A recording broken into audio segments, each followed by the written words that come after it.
This channel does not promote any violent, harmful, or illegal activities. All content provided by this channel is meant for an educational purpose only.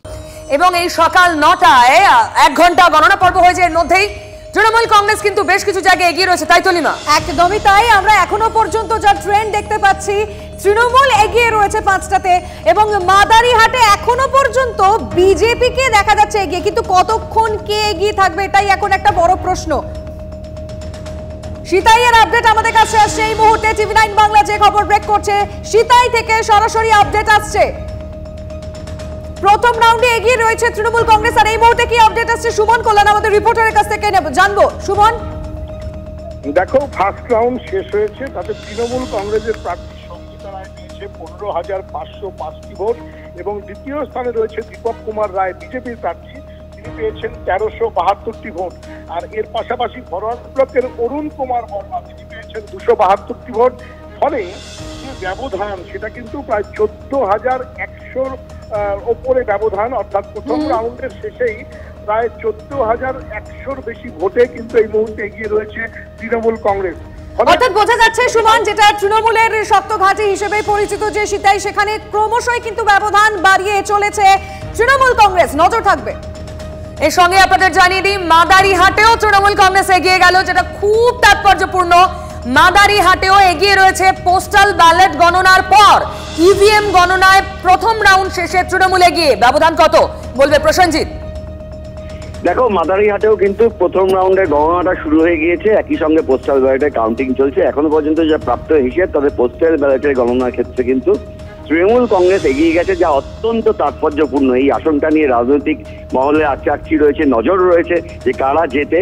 যদিও একদম প্রথম দিকে সবে গণনা শুরু হয়েছে সকাল 8টা থেকে, এখনই কারা জিতবে বলা নিশ্চিত নয়, কিন্তু অন্তত সকালের যে ট্রেন্ড, একদম প্রাথমিক ট্রেন্ড, সেই ট্রেন্ডে কিন্তু তৃণমূল কংগ্রেস এগিয়ে। প্রসেনজিৎ, তোমাকে ধন্যবাদ। সীতার খবর লিমা যেমন দিলে আমাদের, প্রচুর ব্যবধান, 15,000 কম নয়, এবং সেটা প্রথম রাউন্ডে। সঙ্গীতা রায়ের ব্যক্তিগত জীবন নিয়ে কতটা কেচ্ছা হয়েছে, বিজেপি স্পেশালি এই ঘটনাটাকে সামনে আনার চেষ্টা করেছে, কিন্তু তারপরেও 15,000 লিড ফার্স্ট রাউন্ডের পরে কম কথা নয়। মাদারিহাটের মতো আসনেও তৃণমূল কংগ্রেস এগিয়ে রয়েছে, দ্যাট টু পোস্টাল ব্যালটে। মাদারিহাট, যেখানে বিজেপি এগিয়ে ছিল শুরুতেই। সব মিলিয়ে এই মুহূর্তে যে অবস্থা, প্রাথমিক ট্রেন্ডে 6-0, যে দাবি তৃণমূল বহুদিন আগে করে আসছে। আমার সঙ্গে বিভিন্ন অতিথিরা রয়েছেন, আমি পরিচয় করিয়ে দিই খুব দ্রুত। শুভময় মৈত্র, রাজনৈতিক বিশ্লেষক। আমার সঙ্গে রয়েছেন অভ্র সেন, বিজেপি নেতা। রয়েছেন সুস্মিতা বিশ্বাস, কংগ্রেস নেতা। আমার সঙ্গে রয়েছেন মানব লাহা, সিপিআইএম নেতা। শুভময় দাকে দিয়ে শুরু করি। গুড মর্নিং প্রত্যেককেই।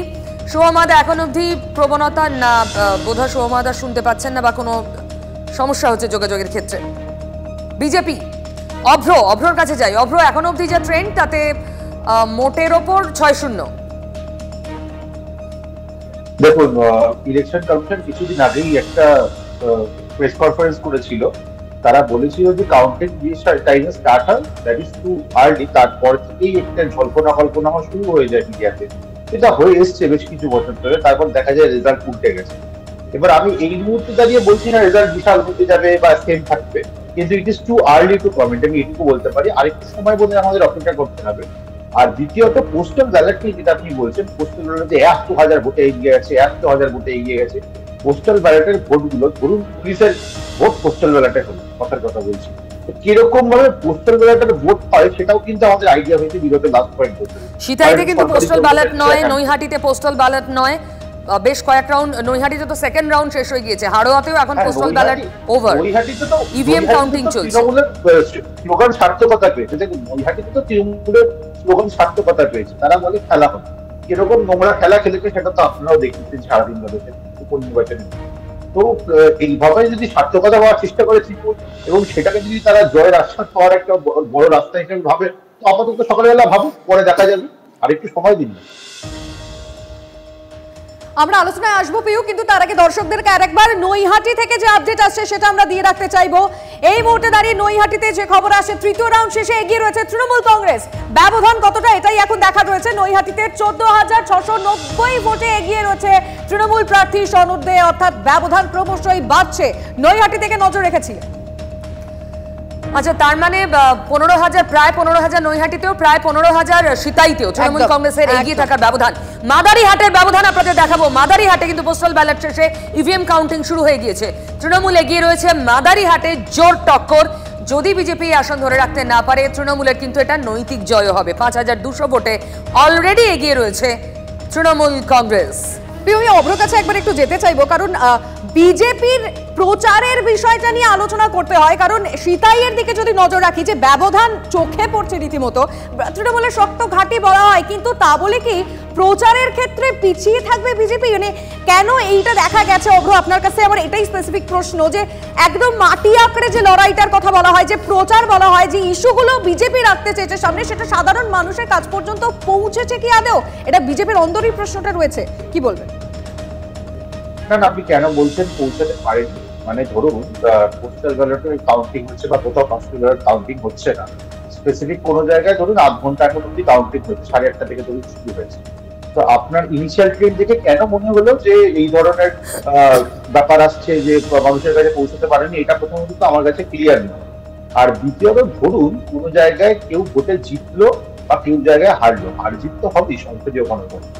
তো যারা হারছে তারাও তো একটা সংখ্যক ভোট পায়, তো তাহলে আপনি বলে দেবেন তারা কোনো ইস্যুই ছিল না, কারণ একটা দল হেরে গেছে, সেজন্য রাজনৈতিক দল যারা জিতেছে তারা যা বলছে সেটাই ঠিক, আর উল্টো দিক থেকে যা বলছে সব না, অভ্র বিষয়টা তা নয়। অভ্র বিষয়টা দেখুন, প্রত্যেক রাজনৈতিক দলই দাবি করবে আমরাই জিতবো, এটা খুব স্বাভাবিক, আপনিও সেটাই করবেন, এই রাজ্যের প্রধান বিরোধী দল। কিন্তু ফ্যাক্ট হচ্ছে এখানে একটা বড় কাঁটার নাম ছিল জন বার্লা, যেখানে আমি দেখেছি রাজ্য বিজেপির সভাপতিও তার বাড়িতে গিয়েছেন, বোধহয় ম্যানেজ করার চেষ্টা করেছেন। জন বার্লা ভোটের আগে তৃণমূলের সঙ্গে একাধিক মিটিং করেছে, ছবি সামনে এসেছে। সব মিলিয়ে আদিবাসী বিকাশ পরিষদ একটা বিরাট বড় ফ্যাক্টর।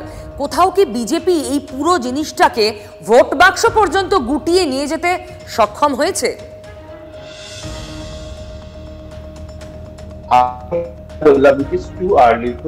সবে 8 ঘন্টা হলো কাউন্টিং শুরু, 1 ঘন্টা হয়ে গেছে, আরেকটু সময় দিন, ট্রেন্ড আরো ক্লিয়ার হবে। আর আমরা এর আগে আমাদের রাজ্যে দেখেছি কয়েক ঘন্টা কাউন্টিং হওয়ার পর কিন্তু অনেক ইনিশিয়াল ট্রেন্ডস বদলে যায়।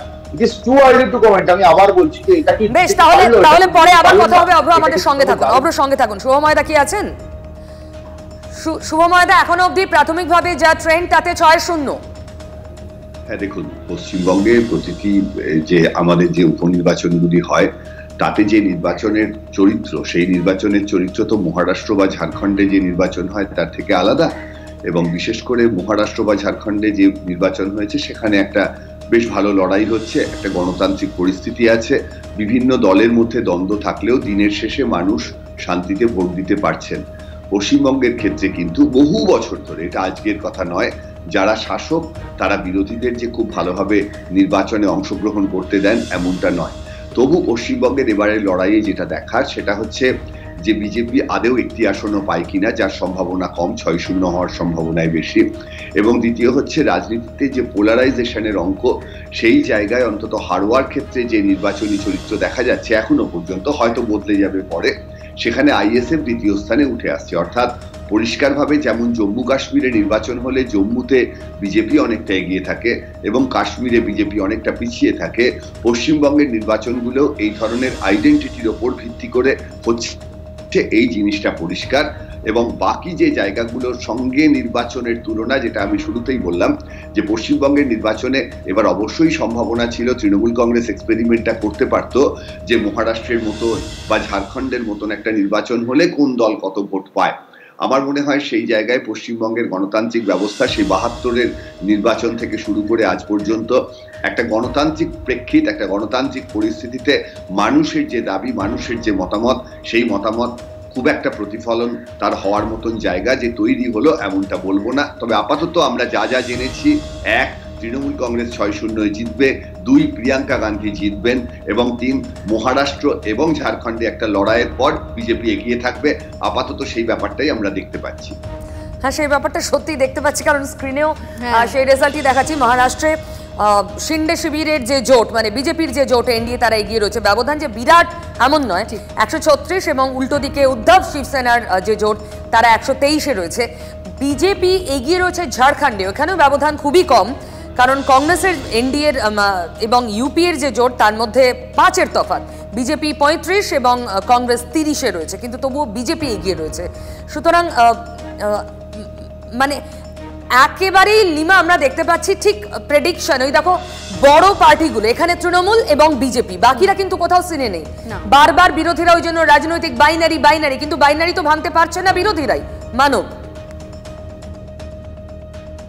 ভাঙা না ভাঙার ক্ষেত্রে যে বড় প্রশ্নটা উঠে দাঁড়িয়েছে, আস্তে আস্তে গোটা ভারতবর্ষের ক্ষেত্রে বিজেপির ভোট কমছে, কিন্তু এই ক্ষেত্রে পশ্চিমবাংলার ক্ষেত্রে আমি অভ্রদার সঙ্গে একমত একটা জায়গায় দাঁড়িয়ে, যে আপনারা বারবার করে বলছিলেন নৈতিক জয়ের কথা, আর কিছুক্ষণ আগে শ্যামলবাবু আর সুমনবাবুরাও বিস্তর আলোচনা করে গেলেন। এখন বিষয়টা হচ্ছে এই আন্দোলনের অভিমুখ, শুধুমাত্র আরজিকর আন্দোলন নিয়ে সব ভোটটা হয়নি। যদি আপনাদের কথা ঠিক ধরে নিই, তাহলে পশ্চিমবঙ্গ পুলিশের রিপোর্ট অনুযায়ী 2,23,00,000 মানুষ এই আন্দোলনের রাস্তায় নেমেছিল, তাহলে সেই মানুষগুলোকেও ভুল আপনাদেরকে প্রমাণ করতে হবে। আর 2 নম্বর হচ্ছে এই নির্বাচন যেটা হয়েছে, আপনাকে আরবান আর রুরাল এরিয়ার মধ্যে ভাগ করতে হবে, যে আদিবাসী অঞ্চলগুলো, উপজাতি অঞ্চলগুলোর মধ্যে এখানে দুটো জিনিস কাজ করে গেছে। একটা হচ্ছে মমতা ব্যানার্জির মিথ্যে প্রতিশ্রুতি এবং এই প্রতিবার টাকা বাড়িয়ে দেওয়ার যে প্রলোভন, এই প্রলোভন কাজ করেছে। কোন জায়গায় কাজ করেছে? যে বেকারত্ব এই পশ্চিমবাংলায় জর্জরিত হয়ে পড়েছে, প্রত্যেক দিন দ্রব্যমূল্য বৃদ্ধি, আর তার পাশাপাশি সরাসরি মানুষের হাতে টাকা পৌঁছে যাওয়া। আমরা বলছি প্রতি ভোটের আগে বলেন মানুষ একবারও বিশ্বাস করছে না আপনাদের। টাকা বাড়িয়ে দেওয়ার কথা খোদ মোহাম্মদ সেলিম ক্যামেরার সামনে বলেছেন, এই ধরনের প্রকল্প বন্ধ হয় না, বরং বেশি টাকাই পাবে, মোহাম্মদ সেলিম বলেছেন। আর আপনি বলছেন ওই 2,73,00,000 মানুষের কথা। এটা তো ভুল টিকের লড়াই নয়, লড়াইটা হচ্ছে সেই মানুষগুলোই আপনাদের ব্যালটে বাঁচে না কেন। বারবার বলছি, কথাটা শুনতে হবে। সেটা হলো গিয়ে মানুষের উন্নয়নের জন্য অর্থের প্রয়োজন। আমরা বলছি এই অর্থ আমরা অনেক বেশি দেবো এবং সঠিক পদ্ধতির মধ্যে দেবো, আমরা বারবার বলেছি। কিন্তু যে কথাটা, যে রাজ্য বেকারত্ব যে জায়গায় দাঁড়িয়ে আছে, বা অথবা একটা প্রান্তিক অঞ্চলের মহিলার হাতে সরাসরি টাকা পৌঁছে যাওয়া, সেটাও কিন্তু নির্বাচনে একটা বড় এফেক্ট করছে, এই কথাটা ফেলে দেওয়া যাবে না। আর সুমনবাবু যেটা বলবার সময় বলছিলেন সোশ্যাল মিডিয়ায় ট্যাগাচ্ছে, তো এই আরজিকর আন্দোলনে যারা নামলেন, যারা রাস্তায় থাকলেন, যারা রাত জাগলেন, তারা সোশ্যাল মিডিয়ায় যদি ট্যাগ করে মানুষের কাছে পৌঁছে দেয়, তাহলে কি সেটা তার অন্যায়ের জায়গায় গেছে? এখন আসল ঘটনা হচ্ছে না, আপনি ক্রমাগত এটা নীতি নৈতিকতার প্রশ্নে নিয়ে যাচ্ছেন মানব। এটা অন্যায়, এটা ভুল, এটা ঠিক, এটা বিচার্য বিষয় নয়। বিষয় আপনি ইলেকটোরাল কম্পিটিশনে নেমেছেন, সেই কম্পিটিশনে আপনি খাতা খুলতে পারছেন না বছরের পর বছর, একটার পর একটা ভোটে, অথচ আপনি সোশ্যাল মিডিয়ায় হিউজ রেসপন্স পাচ্ছেন। এই দুটোকে মেলাবেন কি করে? আমরা একের পর এক ভোট জিতে এসেছি, সেই সময় বিরোধীদের অনেকে কোথাও জিতেছে, কোথাও হেরেছে। রাজনীতিতে তো হার জিত থাকবেই, সেখানে লাগাতার হারটাকে কিভাবে জিতে কনভার্ট করবেন, তার জন্য আমাদের স্ট্র্যাটেজিক্যালি কাজ চলছে। আর এই ক্ষেত্রে উপনির্বাচনের ক্ষেত্রে যেটা হয়, মানুষ একটা সিদ্ধান্ত নিয়েছে, উপনির্বাচনে এই স্বৈরাচারী দলের বিরুদ্ধে মানুষ এখনই কোনো রায় দিয়ে এগোতে চাইছে না, এই কারণে, কারণ আগামী দিনে হয়তো বড় নির্বাচনে মানুষ নতুন কোনো বড় ভাবনা ভেবেছে, রাজনৈতিক দল এটা ভেবে আপনার ভালো লাগতে পারে, এটা ভেবে আপনার ভালো লাগতে পারে, বা হয়তো নিজেদের সান্ত্বনা দিচ্ছেন। কিন্তু অনিন্দ সিনহাকে আমি দেখতে পাচ্ছি মুখে হাসিটা ক্রমাগত চওড়া হচ্ছে এইসব শুনে।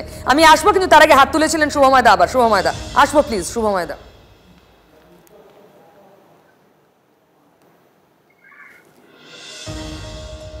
শুভময়দা। হ্যাঁ, এই যে দেখুন, যে কথাটা বামপন্থী প্রতিনিধি বলছিলেন আর কি, সেখানে মূল যে বক্তব্যের জায়গাটা থাকছে সেটা হচ্ছে যে পশ্চিমবঙ্গে প্রচুর মানুষ হয়তো সিপিএম, কিন্তু যারা তৃণমূলের বিরোধী সেই সিপিএমরা বিজেপিকে ভোট দেন, আর যারা বিজেপির বিরোধী সেই সিপিএমরা তৃণমূলকে ভোট দেন। ফলে সাধারণভাবে সেই কারণেই নির্বাচনে এই ঘটনাটি ঘটে। অবশ্যই সিপিএম অত্যন্ত ভালো আদর্শগত দল হতে পারে, কিন্তু যে কোনো কারণেই হোক মানুষ তাদের সব কথা বুঝতে পারলেও, তাদের পলিট ব্যুরোর সব বক্তব্য বুঝতে পারলেও, নভেম্বর বিপ্লবের সব খবর প্রতি বছর নতুন নতুন করে শুনলেও মানুষ কিন্তু নির্বাচনী রাজনীতিতে ভোটটা তৃণমূল এবং বিজেপিকে দিচ্ছেন। এবার তার জন্য সিপিআইএম তো বিজ্ঞাপন দিয়েছে যে লোক খোঁজার জন্য যে বিশ্লেষকরা সিপিআইএম দলের সঙ্গে যোগ দেবেন এবং তারপর বিজেপি এবং তৃণমূল থেকে ভোটগুলো আনবেন। এবং স্বাভাবিকভাবেই সিপিএম হয়তো তখন এই যে কথাটা উঠছে যে সিপিএম একেবারে ইন্টারনেটে আছে, সিপিএম হোয়াটসঅ্যাপে আছে, সিপিএম ফেসবুকে আছে, হয়তো এই নতুন নির্বাচনী বিশ্লেষক সিপিএম কে নিয়ে আসবেন মানুষের কাছে মাটিতে, এবং তখন তৃণমূল বিজেপির থেকে ভোট আসবে। আপাতত আইএসএফ দ্বিতীয় স্থানে আছে, সিপিএম এর কাছে এটাই আনন্দের খবর।